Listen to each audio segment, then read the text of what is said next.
Malek Mohammad, 19 ans, a perdu ses jambes en 2005 en marchant sur 2 mines près de chez lui, à Kaboul.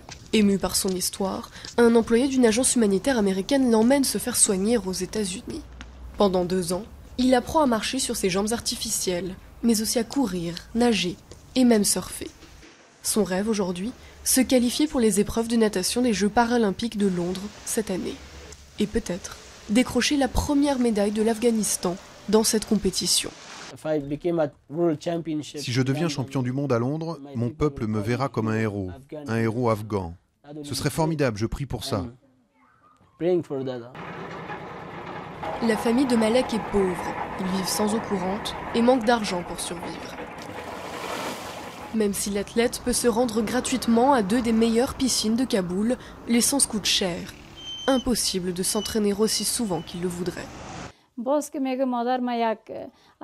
Parfois, Malek tombe malade, mais comme notre situation n'est pas bonne, je ne peux pas lui donner le genre de nourriture dont un athlète a besoin.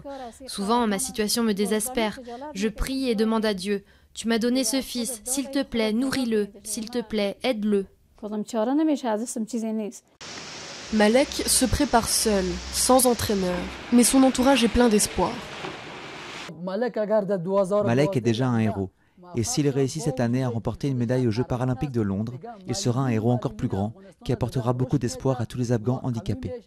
Ce sera un honneur pour l'Afghanistan, une immense source de fierté pour notre famille, pour moi, pour la nation afghane et le monde entier.